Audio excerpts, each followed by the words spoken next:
And then for all of you here in the room, there's also going to be an opportunity to join these speakers as well as many others at the round tables here in the room, and you can see the numbers at the tables. So the round table hosts will be at those tables, and I will talk about that a little bit later.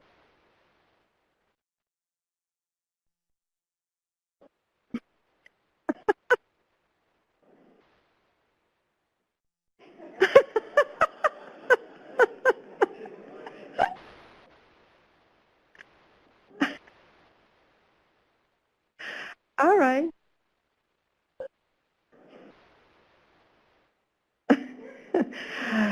Okay, I promise I'm not an unauthorized number. I am real and authorized. So in terms of the program descriptions or the presentation descriptions, you can look at those in your program. So if you look at that guide, it tells you a short description of each of the speakers or each of the presentations, and it also tells you the table for the round tables later on. So use that as your guide for the next 2 sessions. And we will have each of the speakers just walk up and present themselves and go for their 5-minute presentation. So without further ado, let's welcome our first speaker.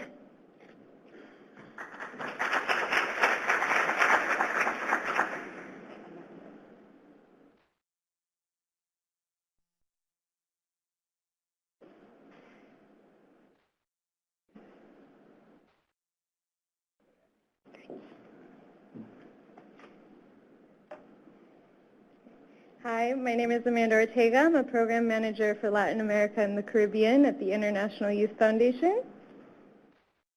Hi, my name is Sergio Lopez. I'm an operations manager for International Youth Foundation. Today, we're going to tell you a quick story about how young people in Ciudad Juarez helped IYF develop a youth-to-youth approach to employability that has helped reconnect 71% of previously disconnected young people. Let me introduce you to my hometown in Ciudad Juarez. In 2009, 2010, and 2011, it was declared one of the most dangerous cities in all the world. The violence was felt everywhere, from poor communities to popular city centers, and most of the perpetrators and victims were youth. The government reacted by trying to set up initiatives in the city to deter young people from gangs and drug trafficking, but they failed to solicit our input and ideas. And as a result, these initiatives weren't as effective as they were thinking at the beginning. In 2010, January 2010, came a tipping point when during a football game celebration, 16 people, most of whom were still in high school, were brutally killed. That's when we decided to gather together and start working. Together, we created working groups, and that included youth from all the city, from gang members to college students. And together, we brainstorm ideas and projects, some of which were included as part of the federally government-funded initiatives. Some others received local financial support, and we implemented them. Youth were more engaged in transforming our communities. We were creating local events, artistic and cultural events. We were also bringing services, a lot of different services, to the areas where they were needed. But it wasn't enough. We wanted to do more. Youth from Juarez lack opportunities. There were not enough schools, and more than 30% of city's youth were disconnected, either not working, neither studying. around the same time, IYF was working on a program called Youth Work Mexico, which sought to build resilient communities, lower school dropout rates, and provide opportunities for disconnected youth.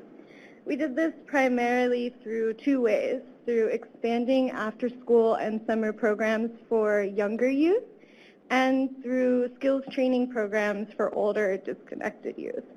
Initially, we focused a lot on the after-school and summer camp programs for a lot of reasons, because they were easier, right? Young people are already connected to a school system, and so they were much more reachable. We were struggling a little bit more on the disconnected youth side. So around that time, we learned of the youth network that Sergio was just talking about, and we started to engage with them. Together, together we developed a model to reach disconnected youth and support them to continue their education or enter the labor market. In general, it was a really strong partnership. IYF brought tools from years of implementation of employability projects in the region, and the young people brought their energy, their commitment, and their enthusiasm, and most of all, their knowledge of the local context. Together, we felt that to be successful, the program components of this model that we had developed really needed to be implemented by young people. And so here's where our youth-to-youth approach was born. We then had the young people from the network integrate into the program and deliver the different program components. We implemented this approach directly for about 3 years, and after seeing the positive outcomes in youth's feelings of connection, their re-enrollment rates after the program, and their employment rates after the program, we took the model, systematized it, created an approach, renamed it Orale, which was much more resonating with the youth than youth work, and took it to other cities in Mexico to replicate with local NGOs. So we did this for another 3 years, and I'm being told to stop, so we will discuss more about what the actual approach looked like at our roundtable, so I hope you can join us.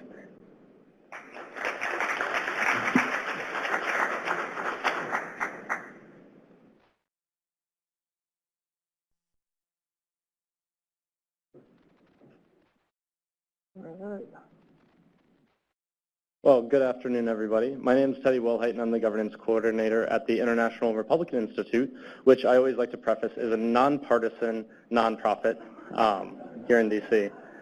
So I recently, and I was pleased to hear earlier, a reference to Generation Democracy, which was a Mark Green conception at IRI in 2015. He started our youth network. So what it is 400 young leaders from around the world who care deeply about politics, of their electoral systems, and just want to make their societies a better place. Recently, we brought about 40 of them to Vienna, which you can see behind me, to engage in our global summit. So we had a couple challenges with bringing this large group together, which is how do we create an M&E plan that is a little bit more dynamic, a little bit more engaging, like many of them. This was a very diverse group that came from around the world, a large variety of civil society leaders, locally elected officials, nationally elected officials, journalists, and we wanted something that was dynamic. So as many of you know, M&E is, at times, it can feel a little isolated in your entire plan. And so this presentation is called Breaking the Boredom, which is trying to get people a little bit more engaged on M&E and just kind of exploring different routes that you can take to make it a little bit more collaborative. As we know, communication in the 21st century, it's no longer just a two-way street, right? It's no longer just talking to people. You're now sharing, you're liking, you're engaging. It's collaborative, and so why shouldn't M&E also be like that? And we thought young leaders are the perfect kind of test grounds for this. So we created a campaign. It's called #NoVoteNoVoice. And the idea of this campaign was we're going to have a hashtag that people could be tweeting under, but also kind of a concept portion that prior to the summit, they would come and they would come up with these different ideas. How can you get youth more engaged in your community? How can you get them more engaged in your electoral processes? They would then take these concepts and flesh them out over the course of the weekend. So they would hear from the speakers, they would incorporate their feedback into their Google Docs, and then they'd share their Google Docs with each other. So they'd get feedback from each other on their ideas, on their concepts, on their ideas. It's very collaborative then in nature. We then, through the Google Forms, kind of then assessed, Did you find this training useful? Are you sharing it with your fellow peers? What are you learning? And one of the high-level notes that we kind of got out of it, one of our Jordanian participants was mentioning, student fees are so expensive in his country, and it wasn't until he shared his concept with one of our participants from South Africa that she mentioned, well, we just had an entire bout of this with the #FeesMustFall movement last year. And so they were able to kind of collaborate with that and kind of workshop his idea further, kind of providing that added value there. Then through our M&E kind of back-end data, we were able to then demonstrate, yes, from these trainings, these on-site visits, they're learning and they're incorporating these, what they're learning into their concepts, which we then have. So we have 39 concepts on ways to better engage youth in their electoral processes from around the world. This is important for IRI in many ways because, I mean, M&E data, I don't need to sell you guys on why it's important, but it's important for us because then we can demonstrate on our evaluation points why or how they were able to implement what they learned into their ideas. And then also we were able to take their ideas and have our #NoVote_NoVoice kind of seed grant opportunity where we're then going to provide them funding for it. So in addition to kind of an M&E plan, a collaborative summit experience, we're also then building in kind of a procurement mechanism. So it's kind of making it a much more holistic picture. So this sort of collaboration is a great way to get youth more engaged. It's a way to get them more to incorporate the ideas and the things that they're learning about at the summit. And also, it's a great way that we have it all captured on Google Docs, which is something that I'm sure many of you have used for your M&E data in the past, but don't look past its kind of collaborative nature because that can sometimes produce some of the best success stories and also ideas from your summits or events. So thank you. I'll be around all day if you guys have any questions or would like to learn any more. Thanks.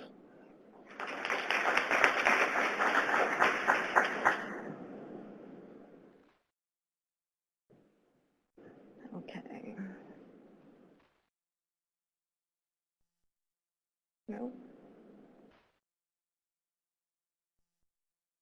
Hi everyone, I'm Corey Fordham and I'm here to talk to you about our FP and Focus Guide, which is our for youth by youth approach to sharing family planning information through mobile phone videos. So I believe that everyone has a story to tell and that stories are incredibly powerful. They help you see issues in new light, potentially take steps in a different direction, and can be a source of information. Unfortunately, many young people in low and middle income countries lack the access to contraceptive information and have to rely on stories to make key decisions at this point, at this key point in life. And while many stories are helpful, they may often be incomplete or contain incorrect information. And rumors like, I heard the IUD might cause infertility, might be just as strong or stronger than hearing the facts. And unfortunately, we're also seeing that young people who have positive experiences, who are satisfied with their family planning options, that their stories aren't getting out there. So with this in mind, this led us to create the FP and Focus Guide, which is a for youth by youth approach and guidance document that encourages young people and youth-led organizations to create and share family planning information with their peers. And it does this by giving them the information to develop, produce, and promote short videos featuring real voices from their communities, all using mobile phones. This event shows that there are so many young sexual and reproductive health champions who are either interested in or already conducting health promotion in their communities. And from our work, we've seen that they come with a great passion and understanding of their situation, but sometimes lack the technical skills and resources to expand their reach and impact. So we created the FP and Focus Guide to give these youth champions the information that they need to create videos, share their stories, and key information about family planning, and also model some of the key skills that are necessary to make an informed decision. It's designed around a mobile-first and participatory video approach so that videos are quick, easy, low budget, and use technology that people have right in their pockets, so it's not scary. And by making these videos, teams gain skills in video storytelling and their ability to promote sexual and reproductive health. And young people who view the videos on their mobile phones gain the opportunity to learn about family planning in a way that's private and also gives them the tools that they need to make an informed decision down the road. So the guide is broken down by prepare, produce, and promote, so all 3 steps. And it includes everything from figuring out what stories exist in your community, what topics you want to talk about, how to get informed consent and make sure that you're making videos in a way that's ethically done. Also with produce, it talks about how to film and edit on your phone. And then with promote, we talk about how to effectively promote your video, adapt based on what type of response you're getting, and get the most impact based on the videos that you've made. We also include a number of tools of additional resources if you're interested in learning more about a particular topic, and also some of the key family planning information to make sure that videos actually are promoting correct information. So we ended up pre-testing this guide with a youth-focused organization in Nigeria called the Hasty Health Initiative to make sure that the guide was as practical as possible. And using this process, Hasty developed a series of videos demonstrating demand around larks. And it includes one of the videos by a woman named Tope. I don't think we have time to show this video, so I can show it to you at the table. But I'll also be sharing this video and some adaptable tips for using the power of mobile phone videos to promote health and stories, just like Hasty did. We'll chat about how you can use the guide to adapt, how you can adapt the guide and this approach in your own work. And I'll also share some tips about my experience for using selfies to promote, to strengthen and make a more sustainable impact with your program. Thank you so much.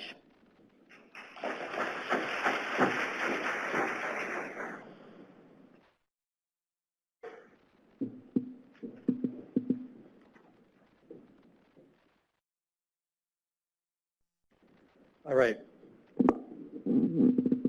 So at IREX, we're humbled to work on a daily basis with thousands of young leaders around the world, supporting them with the assets they need to build a sense of agency that's so important to ensuring they become meaningful, positive contributors to their communities. And we're doing this, like everyone else in this room, with an eye towards achieving the Sustainable Development Goals by 2030 and ensuring that the youth that we work with are leading in that process. But sustainable development can't be achieved without meaningful understanding and knowledge about where we are, what's working, and what isn't. And that's why data about our progress towards the SDGs can play such an important role in helping us prioritize our investments, evaluate what's working and what isn't, and make sure that our interventions are aligned with what's needed. And in a world where we will generate this year as much data as we have in the previous 5,000, I have no idea how to calculate that. There's really so much data to be leveraged. So harnessing this data revolution, as it's called, for sustainable development is no easy task. But given our proximity at IREX with young leaders around the world, we found ourselves asking, if data is so important for decision makers, why aren't we working with those future leaders to build the skills they need to critically interpret, analyze, collect, share, and interrogate the data that will be so important to ensuring they can be a part in leading and championing progress towards sustainable development? So this question is what guided really an experiment that I want to talk to you about today that just finished up. So don't ask too many tough questions about M&E later. Meet Idris, Vicenza, Ernest, and Isa. They come from different backgrounds across sub-Saharan Africa, but they share a common experience. They're Mandela Washington Fellows who had, along with 1,000 others, just spent a year embedded within universities and host organizations in the U.S. as part of the Young African Leaders Initiative, one component of which IREX implements. Before returning home to their homes in sub-Saharan Africa, along with the 1,000 other fellows, however, we welcomed 4 of these outstanding young leaders, these 4 you see here, into Washington, D.C. to spend a month with 3 outstanding host organizations who work regularly to foster better use of data to achieve the SDGs. There, these fellows work specifically on projects that leverage data to monitor corruption, support employability, and design programs even. At the same time, we also work with an organization called School of Data to help these young people build the skills and the assets that they need to do very practical data work, things like cleaning a data set quickly or quickly and efficiently visualizing information to make a decision. They also met with leaders in the data and development community. This, and indeed the whole activity I'm talking about, was made possible through a really kind of creative partnership between PEPFAR and the Millennium Challenge Corporation that's actually supporting a program that IREX implements called Data Zetu, which means our data, being implemented in Tanzania. Swing by table 12 to learn a bit more about that a bit later. So why do we think this activity was important? Well, above all else, data itself is sector agnostic. The skills and methods we use and work with to work with information are applicable across the spectrum. This means that empowering youth to work with data isn't merely an investment in data skills or data literacy. It's an investment in the capability of young people to be able to critically identify and evaluate information in their environment, to prioritize and make sense of it, and to be confident in their decisions. So at the end of their month here, yes, we were of course pleased to see that their self-reported skills around working with data had improved. But I think what really gets us excited about this idea of youth and data is the strengthened sense of agency that we got in feedback from the young participants. By being better equipped to critically interrogate data, to dive beneath the spreadsheet, to surface meaningful, actionable insights, they feel more ready to, in their words, impact public policy in Cote d'Ivoire or strengthen public health in Tanzania. And that's what this is all about, really, agency. For the past year, on occasional travels to the region, I've been asking young people to explain to me in one word what the word data means to them. And unequivocally, the word that comes up the most is the word power. And they're not wrong, right? Data is a form of knowledge, and knowledge, as we all know, is power. So equipping young people and young leaders with that power is exactly why we're optimistic that engaging youth and youth leaders in the data revolution will help develop them into the leaders they deserve and will be with the agency and efficacy they need to make meaningful and positive changes in their communities. But that's not something we can do on our own. I would love to hear about you and how you're engaging young people to work with data, get them excited about data, making this not something that's boring, but something that can be exciting. And if you swing by table 12 a bit later, I can talk to you much more at length about work related to getting young people excited about data, and we'll have some really exciting creative activities, maybe even using pipe cleaners, to show how you can make data accessible to all of us in the room. So thanks very much.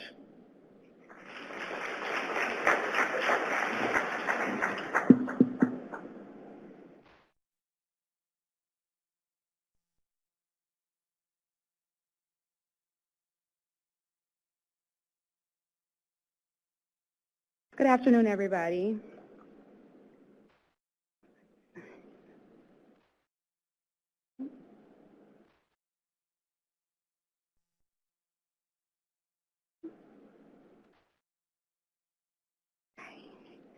My name is Rachel Mims, and I'm the Program Officer for Youth Political Participation at the National Democratic Institute. And this talk is going to focus on community organizing as a youth-led approach for transforming politics and power. Despite young men and women's eagerness to get involved and improve the welfare of their communities, there are often many barriers that inhibit their participation. In order to respond to the needs of young people and to guarantee that their basic human rights are recognized and enforced, young people's active and meaningful participation in societies and democratic processes is of immense importance. With support from the National Endowment for Democracy, NDI completed a study of youth participation programs and trends in youth political activism and leadership. The result of this research is a unified theory of change that incorporates positive youth development and citizen engagement principles. During our roundtable, we'll discuss the theory in more depth and a preferred methodology for programming. I want to briefly go over two key areas of the theory. The first area is the development of youth agency. This means meeting young people where they are, recognizing they're a diverse group made up of young women and men, LGBTI youth, youth with disabilities, youth from religious and different ethnic groups, and urban and rural environments. Programming should build upon their assets. It should foster youth-led collective action, and it should expand their engagement across various political entry points. The second area seeks to create an environment that enables youth participation. This means strengthening their intergenerational relationships, establishing the value of youth participation, creating spaces for young people to interact with power holders, and recognizing and addressing structural inequities. Programming based upon this theory prepares young people and places them at the center as drivers for change. So what is community organizing? Why do we call it a preferred method? It's a democratic process by which people come together to identify common problems and goals, mobilize resources, and develop and implement strategies for reaching their objectives. It's both a tactic to address problems and a longer-term engagement and empowerment strategy. Community organizing done correctly leads to a shift in power. We're building a power base among a broad group of people who have traditionally been denied a voice. For young organizers, this method supports the theory by increasing their critical thinking and analysis. It demonstrates their increased community leadership and action, as well as building upon crucial aspects of their social and emotional learning. This is especially true regarding our programming in Nicaragua. The political environment in Nicaragua has created communities where young women and men do not see viable options for creating change in politics. Utilizing best practices for community organizing, young people were trained and partnered with community coaches that help guide their grassroots efforts. This began with door-to-door interviews to better understand the main concerns in the community. Crime and insecurity was identified as the main concern, and young organizers created a neighborhood committee that designed a campaign for a safe community. Key tools for community organizing were used, such as a signature drive, direct lobbying of city council, and garnering widespread community support. Their petition asked the mayor to install streetlights in vulnerable areas. Eventually, the group was able to present their concerns at a town hall meeting with the mayor present. The mayor promised to address this issue, and within 2 weeks installed 25 streetlights in some of the most insecure areas of the neighborhood. And this is a description of one campaign along with several other campaigns happening in neighborhood communities. So what makes this example unique? Youth-led victories of this type are not typical in Nicaragua, and young organizers are beginning to see the potential of engaging with members of their community and their ability to change the community's perception of youth. They're also working directly with power holders and changing the dynamics of an environment that now understands the inherent value of their input, which is pivotal in establishing an enabling environment. The issues this program addresses are not overtly political. For the community, it is about basic infrastructure and improving the environment. But for the community, and community organizing is inherently political.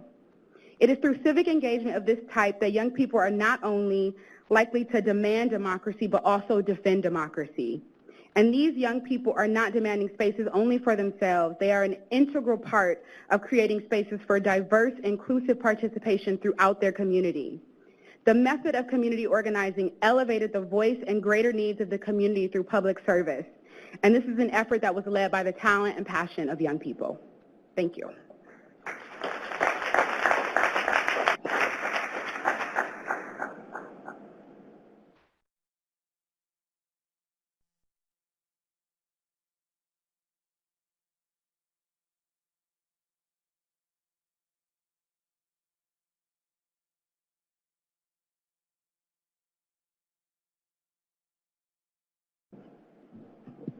While we're waiting for Linda, I think we need a little energizer because this is very intense. We have 11 of those sessions, so just a quick kind of activity. We want to get everybody up, so what I'm going to ask is actually stay seated, and I'm going to ask you a few questions, and when your answer is yes, you should get up. So let's start with an easy one. If you prefer dogs over cats, could you please get up? All right, a lot of dog lovers here, I guess. Okay, you can sit again. If you are a researcher or an M&E specialist with youth programs, can you get up? A lot of experts here. Okay.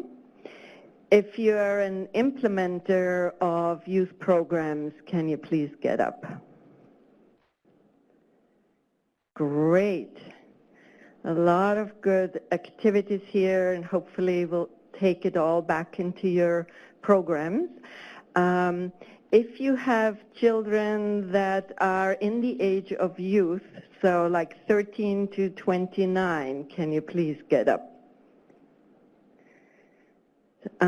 So I think we have at least a few experts here that are practicing every day at home what it's like to, work with youth, be with youth on a regular basis.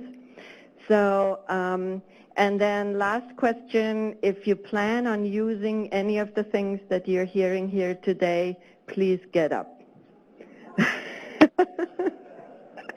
All right, give yourselves a hand.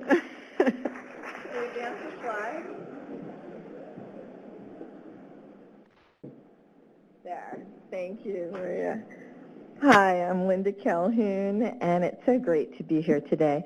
I'm the founder and executive producer of Career Girls, which is a free, non-commercial, video-based career exploration and readiness resource featuring 500 diverse and accomplished women role models from across the U.S. and 17 African countries such as Cameroon, Tanzania, Lesotho, South Africa, Uganda, Rwanda, and more. And they're all sharing career, educational, and life advice to inspire girls to stay on track academically and dream big about their futures.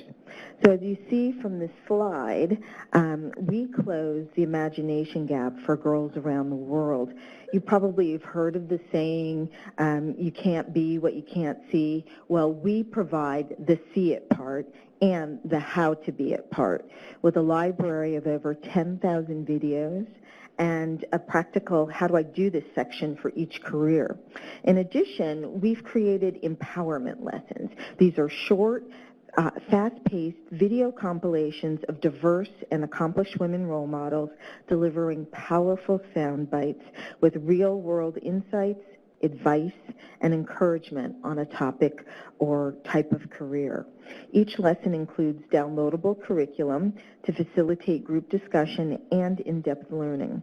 Examples of some of our titles are Why Choose STEM Careers, Importance of Math, Science Careers, Engineering Careers, and also soft skill topics such as overcoming obstacles, the importance of integrity, and choosing friends wisely. We see it in our analytics. We are truly a global resource and engage with girls across the world. Recently, we were in Kigali, Rwanda, filming African Women in Tech and had the honor of conducting a workshop at the White Dove All-Girls School and witnessed firsthand the global appeal of our content. And currently, we're working with a computer science teacher in Kigali to build the technology to bring career girls to remote areas without internet access. And although girls can access our website directly, it's important for us to engage educators like yourself to be able to use our content and for us to become part of your toolkit.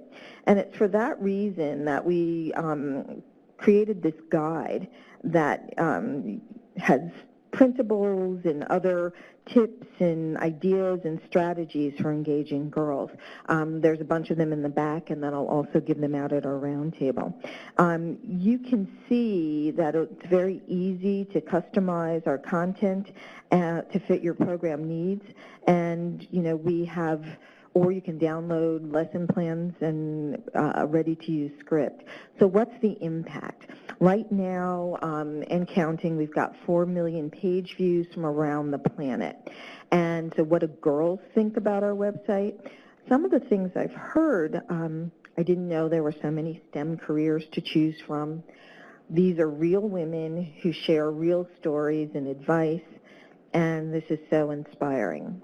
But because we're learning so much important information at this conference, and because I only have 5 minutes to speak, I realize you're going to be lucky if you remember only one thing about Career Girls. So I thought, well, what's that one thing? What's that one word going to be? And that word is free. I want you to remember that this is a free resource.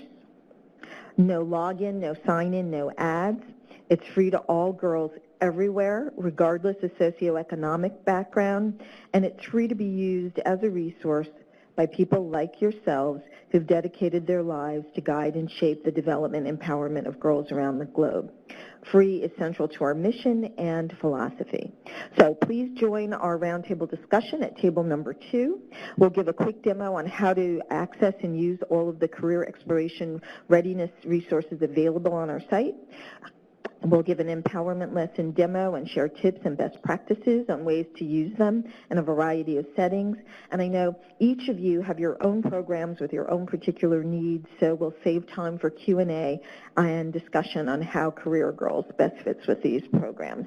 And so make sure that you come by and get learning guides and your toolkit, and I look forward to speaking with you all later.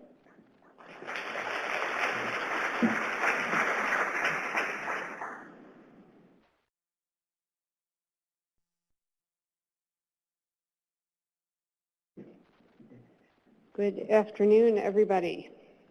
Changing gears a bit. My name is Miriam Temin. I work with the Population Council in the Poverty, Gender, and Youth Program in New York, and I really work at the intersection between evidence generation and research and policy and practice, so I didn't know when to stand up.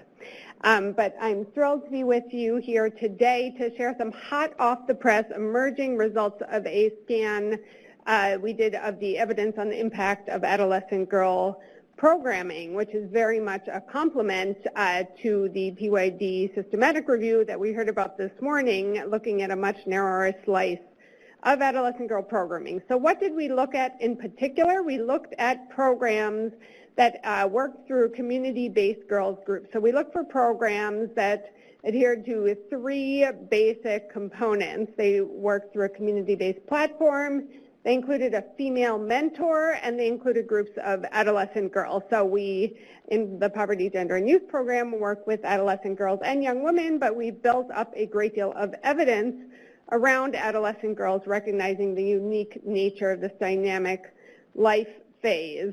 So the Population Council, as you may know, has been working for many, many years with Sajda Amin, who we heard from earlier, and other experts really on what works to reach adolescent girls in their communities in accessible locations and work on the whole of girl approach to develop and reduce risks and increase their opportunities.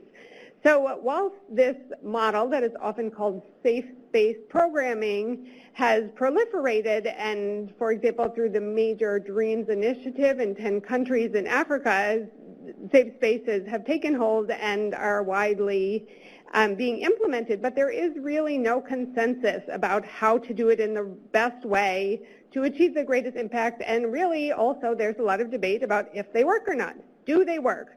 So we looked for programs that, as I mentioned, use these basic elements of the program model and were evaluated and reported their results. So we looked at those that used RCTs, and we looked at quasi-experimental studies that adhere to some basic criteria. We came to a set of 31 programs that have been written up in many more papers than that, and we asked this question: do they work? So talking about making data interesting, I don't have enough time to go into great detail here, but this summarizes the answer, which is really that it's a highly promising program delivery model, but it's not a home run yet. So we clustered outcomes that had been measured into 4 different categories, as you can see here on the slide. Social empowerment includes mobility, includes having trusted friends, decision-making, self-efficacy, economic empowerment, savings account, financial literacy, education, and then health, both health status in terms of HIV prevalence, for example, and health behaviors such as condom use or accessing health services. So what you can see here on the graph, which we like to call our donuts, is that green shows what proportion of those measured results were statistically significant. How much of the measured outcomes were positive, proven positive in a statistical sense. And the red shows you what was not considered to be statistically significant. So basically more green is better. Programs that promoted these types of outcomes did better where you see more green. So we can see in terms of the empowerment outcomes, for example, it's certainly a very positive picture. Similarly for education, however, for health, we can see that we have more work to do. And there is far and away the largest body of evidence around health. Clearly, job number one, my one takeaway is that we need to do more evaluations, a common strain we've heard today. Now, we also recognize that there's not a lot of documentation or agreement on how large groups should be, how long programs should endure, what kind of mentor training. So we did also collect information on what we call the design features. What are the common patterns amongst these evaluated programs? I'm not going to ask you to digest the graph on this slide, but can talk more about it at the round table. But the bottom line here is that we know the most about programs that reach girls who are in the middle adolescent range. They're unmarried, they're out of school, they're in rural areas. So we have a lot more to learn. We also know that we need to segment and tailor our programming if we're going to really reach the highest hanging fruit, to use a phrase from this morning, and less than half of the programs in our collection actually reported that they adapted and tailored their programming. So that is certainly a priority gap.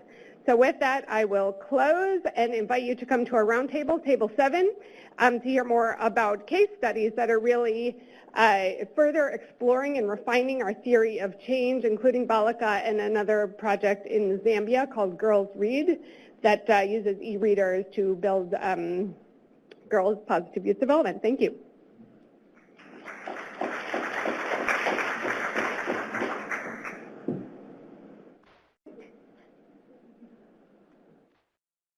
Great. Quick transitions. That's what life is about. All right. My name is Kevin. I'm with Education Development Center, and I'm used to speaking with large groups of youth populations in Asia that are typically fidgety and hard to keep attention. So I'm embracing all of you that are focused and, nice and relaxed. It feels like a big development hug to be in a room of practitioners. Okay, so great. So last year, more countries experienced violent conflict than any time in the last 30 years. This converges with a global demographic shift that we're all aware of, resulting in more young people than at any time in history, with an estimated 1.8 billion young people between the ages of 10 and 24. So this proportion of youth to national population is the highest in some of the poorest countries of the world with the least amount of resources. But it's inspiring. I've met William, I've met Mike Tettleman and Nancy Taggart, a bunch of people here, and everyone else. It's inspiring to know that we're working to address this. So I'll be talking today about a project we'll use as a case study that applies a humanistic framework, integrating interventions to counter violent extremism within out-of-school youth populations in the southern Philippines. The USAID-funded Mindanao Youth for Development project takes a PYD approach in providing soft and technical skills training to out-of-school youth populations ages 15 to 24, supported by local community alliances based on the collective impact model to increase youth services and reconnect gaps in the social contract. So this work is set in an area of conflict, of crisis, of violent extremism. Implemented in Mindanao, the project works in a setting with, in which a range of international terror networks, local pro-autonomy armed rebel insurgents, and bandits use a set of push and pull factors to challenge regional developments and recruit vulnerable youth to their causes. That's an area I've been living in for the last 5 to 6 years, and this is my first week back in the U.S. Woo! Okay, in today's roundtable discussions, we'll analyze MIDEV's integrated approach to youth development in which assets are developed through work readiness skills, through non-formal secondary education programs and voc tech programs, and perceptions are addressed with civic engagement activities, youth networks, and involvement in local alliances. The holistic, humanistic approach addresses horizontal inequalities, develops new youth leadership voices that counterweighs or counterbalances extreme ones, and builds a sense of social contract. Does this sound too good to be true? But wait, there's more. Don't worry, there's nothing more up there. It's all here.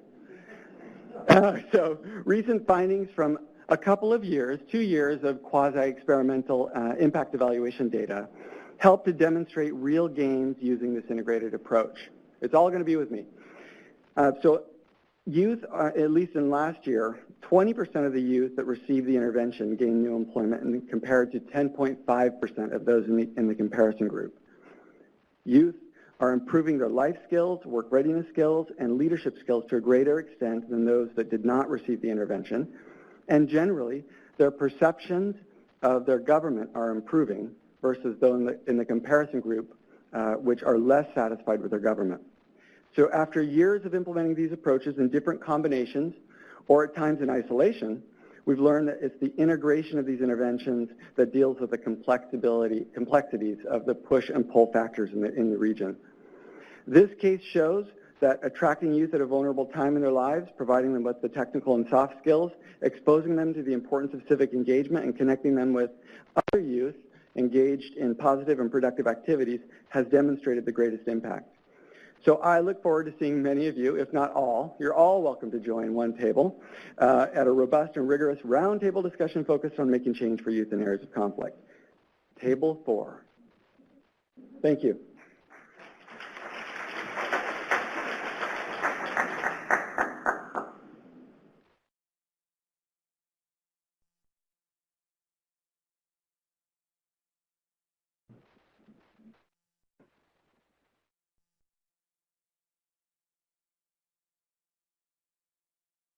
There we go. Excellent. Good afternoon. Ooh, I'm definitely shorter than the rest of you all. Needs to come down. Good afternoon. My name is Hillary Proctor, and I'm the Director of Technical Services at Making Sense International. Today, I'd like to share with you some of our experiences of building youth's business skills by helping them do business. At Making Sense, we believe that the implementation and design of youth projects is both a science and an art form. It's a science of getting the bright knowledge, skills, and attitude that youth need in order to succeed, as well as providing an art form of finding that right balance of ability to take risks, to fail, to succeed, and to provide support along the way. We believe that the best combination of this art and science is found when youth are engaged as actors in their own learning, and it's designed in a setting where they are able to apply this by doing. We would like to share with you an experience that we had when we were presented with a challenge of engaging young people in agro-businesses in USAID Liberia Launch Project. To start out with, we wanted to learn more about the youth. And using a quote from earlier today, we wanted to find out where the shoes were pinching. So we asked youth, where are the challenges that you're having in engaging in the learning experiences that you've had? And their response was, we're not able to keep our attention. We don't get that feedback that we need. And as some young people said to themselves perfectly, sorry, I went too far, in a focus group conversation, they said, a fast nickel is much better than a slow dime. So we responded to this, and we designed some action-based learning opportunities that gave youth exactly what they needed, that fast nickel. What this ended up looking like was first, engaging young people in a business for a day. We challenged the young people to work as a group and go out in their communities and establish businesses that had a soccer match, a football game. Clearly we've got some auto advance happening. For a one-day activity. Here we challenged young people to work within their community, to manage resources, to be able to plan and make decisions, and at the end of this challenge, they were able to keep the money that they earned in their pockets. There, we found it. We had their attention. We had found that fast nickel that they had desired. Next, we looked at continuing that attention and expanding it a bit further, so we challenged these young people again, and this time with a business for a week. We provided young people with another set of key training and provided them with additional skills and sent them off into their community to work in smaller groups this time and to function as an agro input retailer provider in their local marketplace. Here the young people got to practice business skills again of planning and decision making while applying some more advanced skills on top of it, like market research, price negotiation, marketing, and higher levels of planning. Next, we went to even further engage these young people by providing individual startup grants. These learning grants provided individuals with the opportunity to be agro input dealers inside of their communities over a 3-month time period. Over this time period, they were asked to sell goods, some that had a very quick sell time but provided a little return, and other items that had a longer sale time but had a much more financially beneficial return. This challenged young people and forced them to really think about business in a longer term and to start to deal with those longer term results. Along the way, we continually provided young people with the opportunity to work together and to be able to provide support and coaching from mentoring along the way. These young people really responded back positively to this and said that even though it was a lot of those financial incentives that first got their attention, it was this amount of support that made the biggest difference in the end. Another way of thinking about this approach was finding a way to provide young people with that fast nickel that they desired while being able to break it down and develop the skills that they needed to access the slow dime.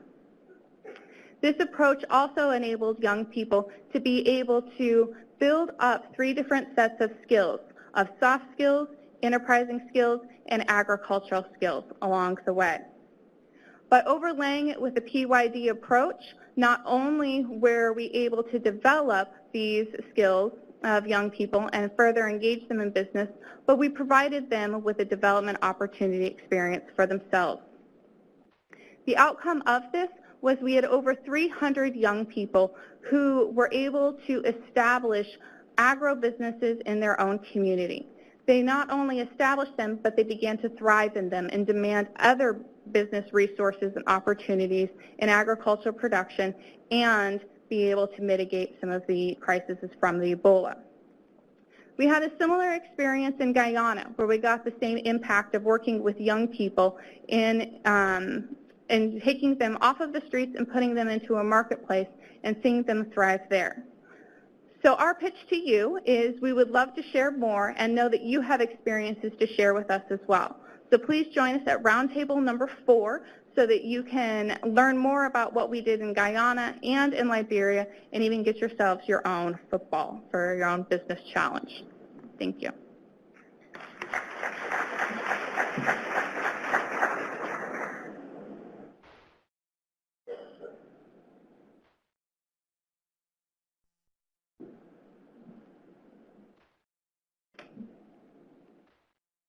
Hi, I'm Laura Lippman, Senior Technical Advisor with FHI 360, and I'm representing a large team at FHI and YouthPower Action that has been focusing on soft skill measurement. You may have seen our report earlier this year in which we did a review of 300 instruments of soft skills, coming to conclusions about the field as well as making recommendations for the field. And it's been a great good fortune that we've been able to actually proceed with following some of those recommendations in developing an instrument. So the next few minutes, I'm going to hope to get you excited about a data collection instrument. So one of our first recommendations was that we need to measure all of the key soft skills that were found in our earlier review that hopefully you've seen, key soft skills for cross-sectoral youth outcomes. They all need to be measured in one data collection instrument. And the 5 that we found were most likely to lead to success across sectors were positive self-concept, self-control, social skills, communication, and higher-order thinking skills. Secondly, we want to draw, to the extent possible, from validated instruments. Validated instruments that have been tested on youth and preferably around the world.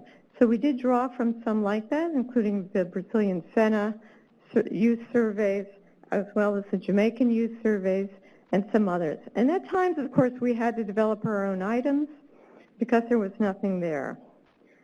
The third thing that we wanted to focus on in this instrument is to address this problem of self-report bias that Nick had asked about earlier. So Nick, where are you? Here it is. There you are. Okay, good. So we did this in 3 ways. The first way was to actually triangulate youth response with staff reports on the same exact skill. We'll be able to cross-validate the responses in the analyses. The second thing we did was use anchoring vignettes, which have been shown to increase reliability, as well as shown to have higher correlations with outcomes and help address this problem as well. The third thing we did is to actually focus on behaviors in the items. The behaviors are more objective, and we focused the response scales on frequencies. The frequencies of those behaviors to try to produce greater variability in the response and to try to address this problem at the upper end of the scale where so many youth are likely to place themselves, and hopefully to try to see more change over time as a result. The instrument itself is very easy to administer, and we're planning to have cognitive interviews as well as pilot in Uganda, and hopefully in Asia as well, among 15 to 19-year-olds. We hope that this is going to be scalable and adaptable to USAID programs across regions. So let's just go into a little more depth on the youth instruments. We include a large array of social and demographic background factors because we know that some of these factors like gender are related to soft skill proficiency. And we also know that social relationships, like relationships with parents or feelings of isolation, are also related. We ask the youth about how long they've been in the program. We ask about their outcomes, such as in the areas of education, workforce, sexual and reproductive health, as well as violent behavior. And we do this very well in depth. Then we can look at each sub-skill. You know, the literature is very large in this area on how all of these 5 skills actually are not just one general skill. They're actually comprised of sub-skills that it's important for youth to master. And we know that some youth are good in some areas and some youth are good in others. And so we're very careful to measure each of the sub-skills that the literature talked about as important. And one of the most unique things about this survey is that we're also asking youth about the importance of the skill to them. Our hypothesis is that if the youth thinks the skill is important, they're going to be more invested in learning it. And this will also be a good indicator for programs to track over time. The STAFS tool also includes demographic background, and we also do an assessment from the staff perspective of each individual youth. So here's a quick look at our timeline. And if you come to Table 7, you will be able to actually receive a copy of the instrument, and we're interested in working with other programs, perhaps in Asia and Latin America. So I hope to see you later. Thank you.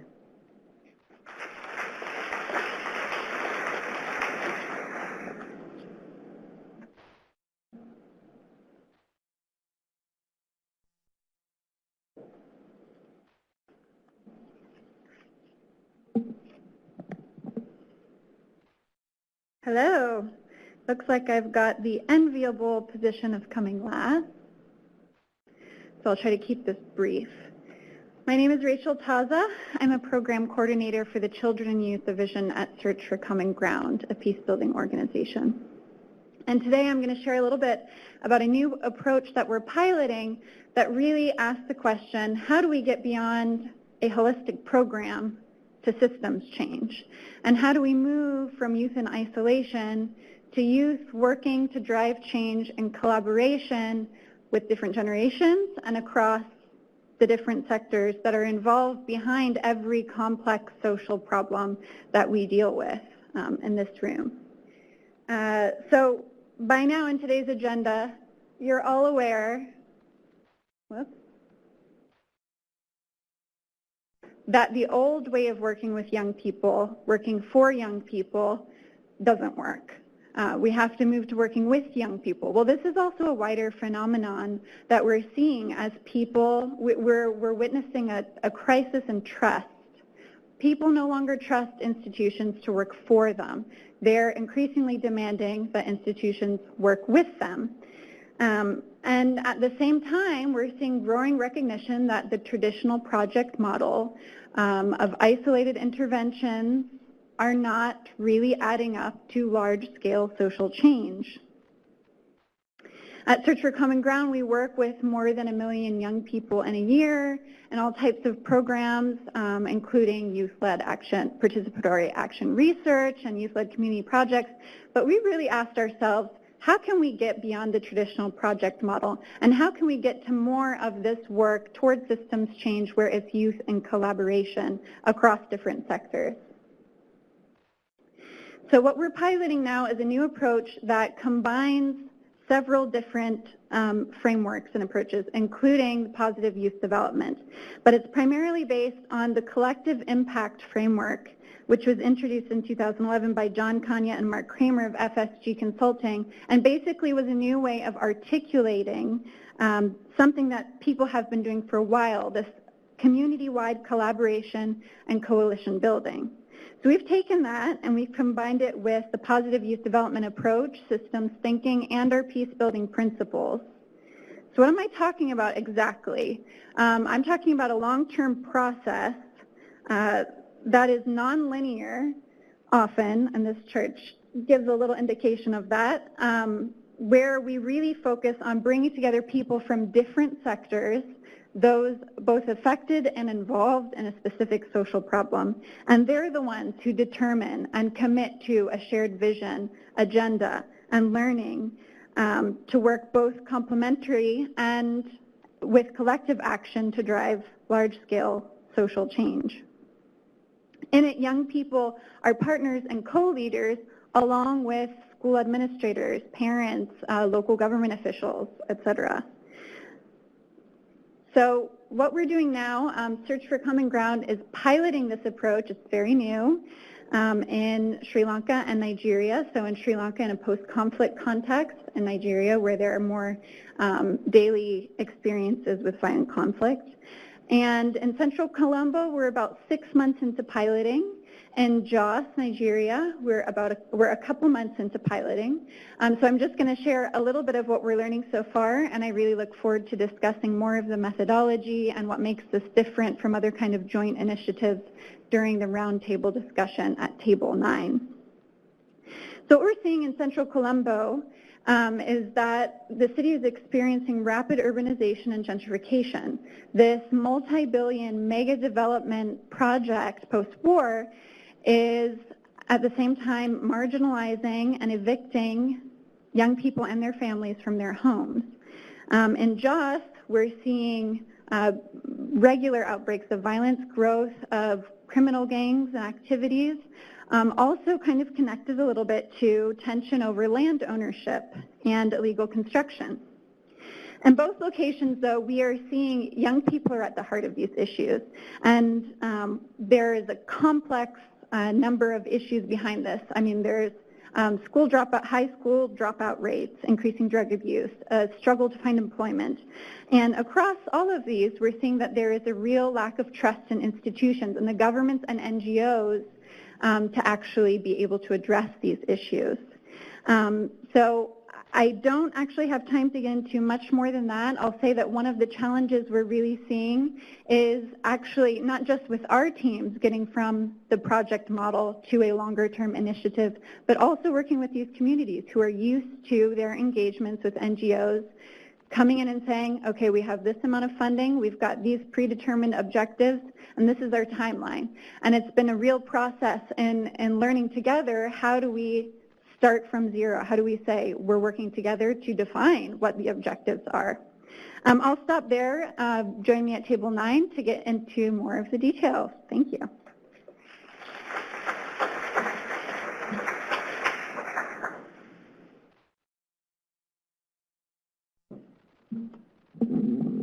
Wow, what a whirlwind. Great solutions. I feel really lucky to be in this room with all these innovative people, people with great solutions for youth and with youth.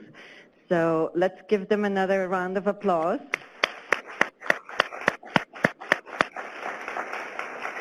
And we're going to move right into our next round, which is the roundtables and the poster sessions.